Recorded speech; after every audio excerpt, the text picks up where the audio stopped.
My name is Paul Connet. I guess I could call myself Professor Paul Connet because I ended up as a full professor teaching chemistry at St. Lawrence University.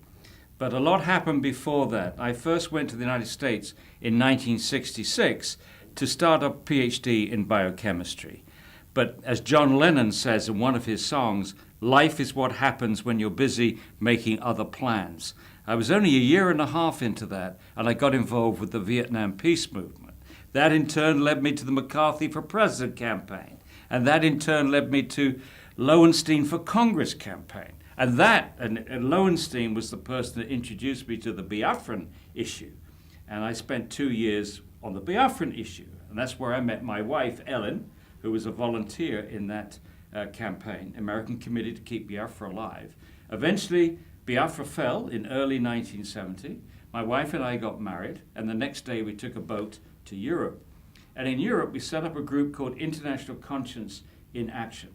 And this was an attempt to keep the enormously wonderful coalition of people, both in the United States and many other countries, that have worked on Biafra, on an issue in which human rights were sacrificed in the name of internal problems.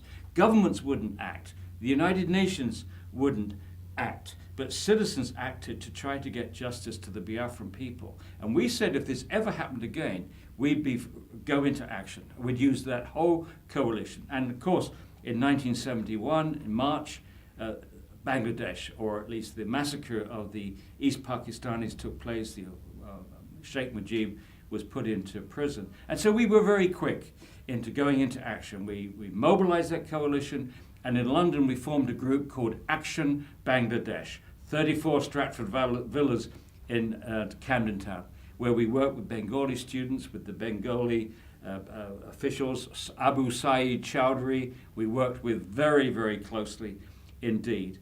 And I guess there were several big moments for us. One was putting a big advertisement in the Times newspaper, signed by many famous writers and politicians, calling on the British government to recognize Bangladesh and not to accept this as an internal problem.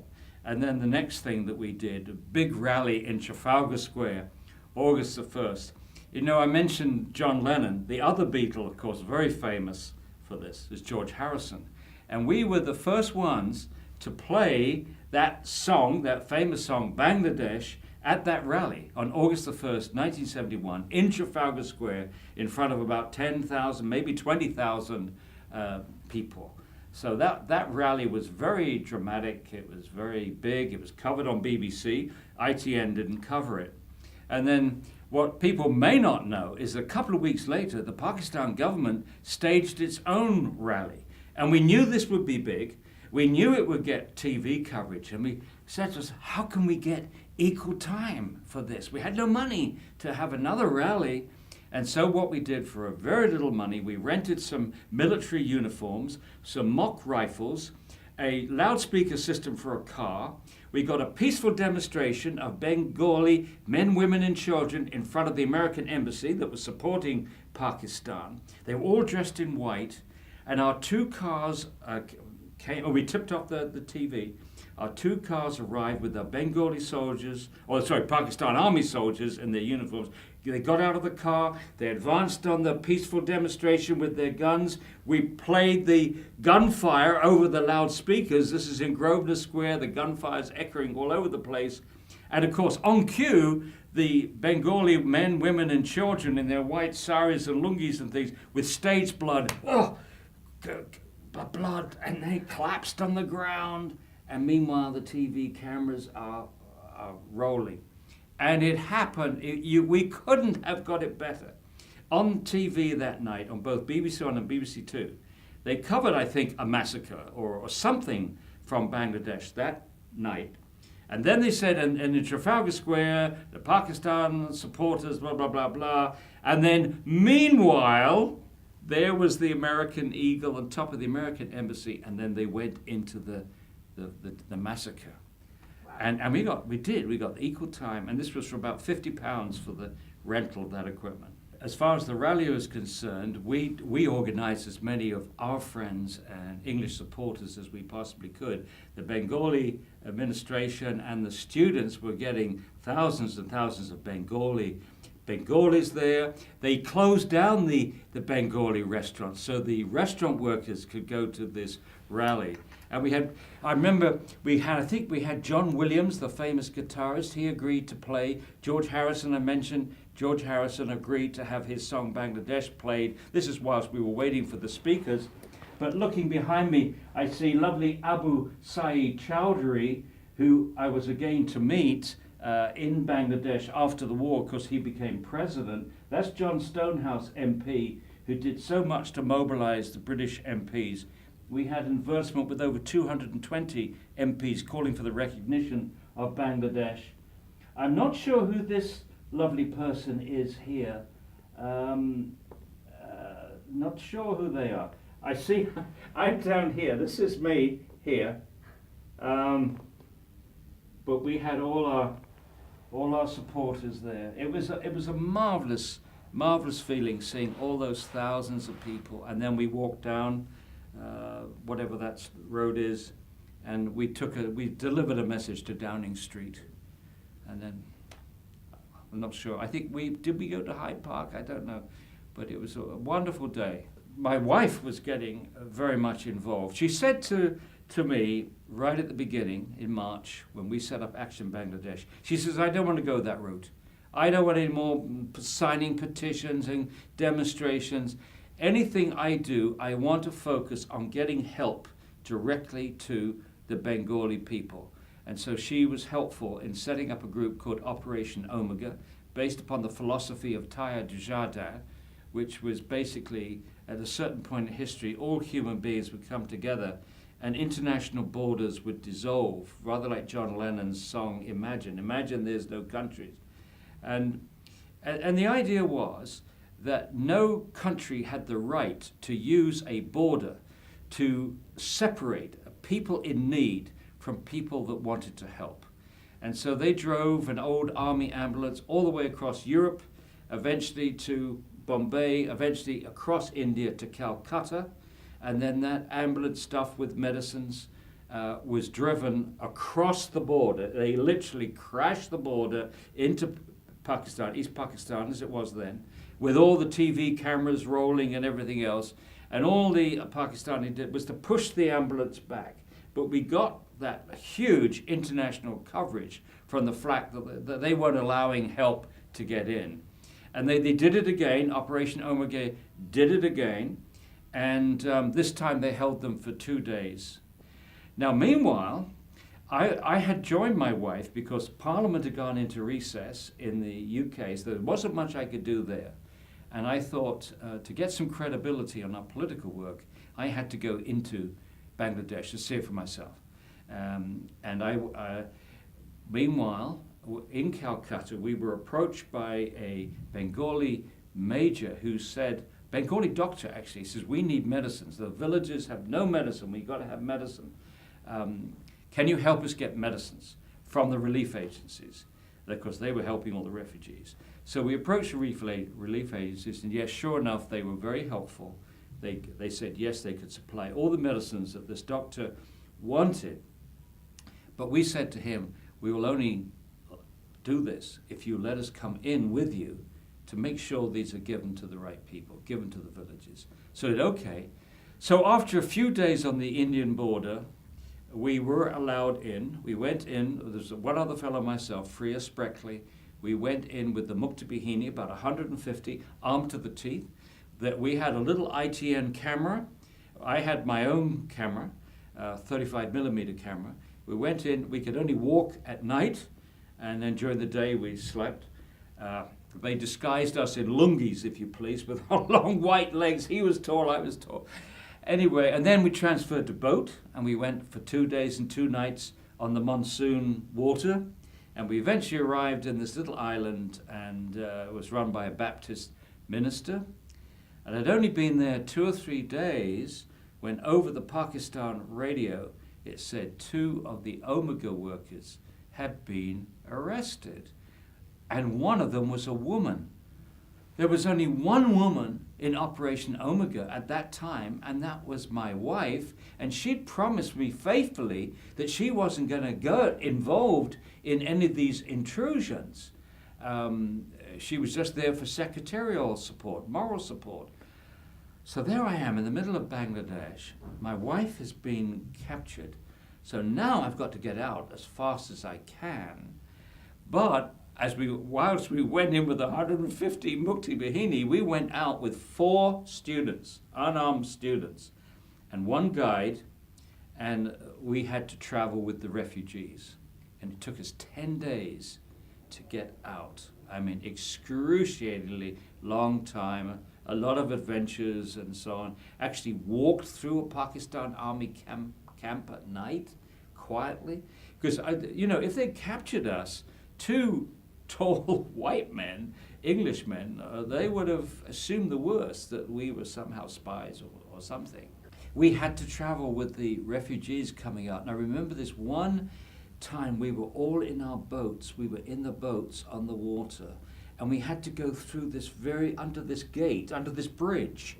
And the Pakistan troops were manning this bridge, and we had to wait in the boats to then, with the signal, rush through and get through this bridge. And just at this moment, we're waiting to go, and a baby starts crying. And then there's pandemonium, and all the boats just rushed away. And took us another day. We had to go. We ended up in an island, and we spent overnight and tried again the next day. And this time we were able to go under this bridge and out. And then as we got towards the border, we literally had to walk through a camp or a post or whatever it was on the border. And I remember walking past these barracks. The lights were on. You could hear them talking. I thought, oh my God, if they come out now, they're going to assume the worst, that we are spies or whatever we are, mercenaries or something. And of course, I was scared stiff too that what was going to happen to my wife if that happened. Anyway, we got through, and then I remember walking across the fields, and the first 2 people that we met, they said, without us even asking, "Oh, Operation Omega." They assumed white. They said, Operation Omega. They said, "Oh, those workers of yours, they got 2 years in prison." Oh my God, this is going from a nightmare to sheer hell. Now I have to go back as fast as we can to Calcutta, and then to fly back to England to see her friends in England, to try to get the MPs to do something, and then fly to the United States to calm her parents down. This is the first time I've seen her parents after the wedding. We were married, then the next day we came to Europe. So now this is reunion. Their son-in-law has got their wife into prison. Of course, I said, "Look, May and Bill," I said, I told her, she assured me she wasn't going in. It's not my fault, for goodness sake. Eventually they calmed down, and we had a very nice couple of months together as we tried to negotiate with the State Department. And all I said to the State Department people, I said, "Look, you and I both know that India's going to go in. They can't take millions of refugees coming in. They're not going to take it. They're going to go in." And I said, "All I want you to do is to try to get her from Jessore prison, which is just 20 miles across the border. Get her from Jessore to Dhaka." And I said, then when the war comes, the Americans evacuate, as they always do, she might be got out. But at least she won't be in harm's way. Well, they didn't do it. And actually, a couple of days before the war happened, there was a picture of my wife and Gordon Slavin, who had been arrested with her, the front page of the New York Times. And it was an AP photograph, went around the world. And I don't know whether that was the State Department's way of protecting my wife, knowing that the war was happening. But anyway, there was a little TV clip as well on the television. And meanwhile, our little footage that we'd shot on ITN, that was on television. We'd shot some of the smoke rising from the villages where the Russian planes had dropped some bombs and stuff. And later on, one of the black and white photographs I'd taken of the Mukti Bahini, that was in Time magazine, December 10th, Life magazine, December 10th. Anyway, within a couple of days, I got the wonderful message that my wife had been liberated, and she was on her way back to India, and then lovely Air India flew her free back to America. And unheard of, they let my parents from Sussex get on the plane whilst it was standing at Heathrow Airport and say, welcome her home and so on. Unheard of. Wonderful. Wonderful how suddenly red tape is cut for human moments like that. And then she, of course, arrived back in JFK Airport. The TV cameras there, the press is going crazy. By now they all know. And the next day she was on NBC Today program just after John Galbraith and so on. Wonderful moment, but there was more to come. After all that, we got back to a home in New Jersey, Dumont, New Jersey, after all the fuss had settled down, and my mother-in-law and father-in-law gone to bed. She says, I've got something to tell you. I'm pregnant. In Jessore prison, she'd found out that she was pregnant. She had conceived in Calcutta, very fertile place, Calcutta. If you're having trouble having children, go to Calcutta. Fertile place. And she found that she was pregnant. In fact, the prisoners in there, they were lovely, they got on well, and they forced her to deliver a baby. Shishu, they said, Shishu. And they forced her to deliver a baby in prison. And we never found out whether it was meant to bring her luck because she was pregnant, or whether it was going to bring luck to the person that was having the baby to have it delivered by a pregnant person. But that was our first child, and we called him Peter William Mujib. I'm not sure the exact dates she came back, but it would have been December 1st or 2nd, somewhere around then. I know that when she was released, I was able to go to the press and get my 2 pennyworth in. I've got a copy of my statement with me to give to the museum, because I said it was outrageous when India went in and liberated Bangladesh. It was like the Americans going into Paris during World War II and liberating Paris. All the Bengalis were at the side of the street. Hooray, hooray, hooray. And yet that rest of that hypocritical world at the United Nations condemned India for aggression. Practically every country in the United Nations who had not lifted a finger to protect those Bengalis when they were being massacred by Yahya Khan and the Pakistan army, all of a sudden spring into action when India ends this horrible situation. How hypocritical can you get? A, they didn't move when they should have done, and when they should have gone and said, well, thank God that India's done the right thing here,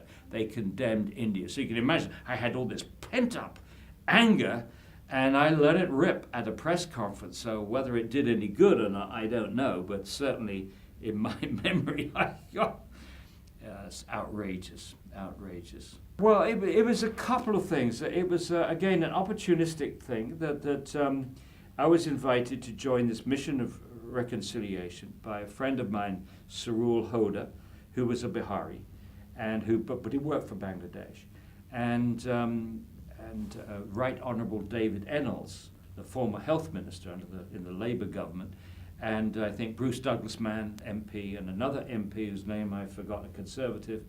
And so we were taken to Pakistan, to Islamabad, and David Ennals had a one-on-one with Bhutto. We never met Bhutto. And to India, where he met the Indian government officials, and then, of course, with Sheikh Mujib in Bangladesh. And I met Sheikh Mujib at that time. And because we were all very, very concerned at that time with the Biharis who were trapped in enclaves, because they had sided, the Urdu-speaking had sided always worked for the West Pakistan government in East Pakistan, and had sided with the Pakistan army. So the tension between the people, you can imagine, when the liberation took place, these people hated people because of their role in the war, but as you know, always, maybe there's a few bad people, the vast majority were innocent people. So no involvement with the Pakistan army at all. and probably many sympathizers for the Bengalis. But I remember meeting with Sheikh Mujib in his, in the, whatever the Prime Minister's house was. And at that time I told him that our son had been called Peter William Mujib after him. He was obviously rather touched by that. And I remember walking down from the house to the gates, to this very large ground. And at that I said, I've got to tell him about the Biharis, how he pleased Sheikh Mujib. You're loved by your people. Please make sure that these people don't come to any harm. And so I'm telling this, he's got my hand. He's got my hand, and we're walking down the path, this thing, and I'm telling him, obviously he doesn't want to hear this. He does not want to hear about the Biharis at this point. And so we walk down, and he's saying he's doing everything is possibly can, but he never lets go of my hand as we're going through there. It was a kind of strange moment. It was this holding the hand, was this embarrassment, was it anger, was it, I don't know. But I felt I did my duty. I mean, I had to do that. I knew it wasn't going to be welcome, any comments on this, but that's one of the reasons I went there, because I was known, obviously, as a friend of Bangladesh. I wasn't coming as an enemy of Bangladesh. I've been rewarded 100 times over, you know. My memories of the rewards, and meeting my friends again. That's the big having the opportunity to come here is the reward. That's the reward. And to be able to celebrate a victory is the reward. I mean, we've been celebrating since 1972.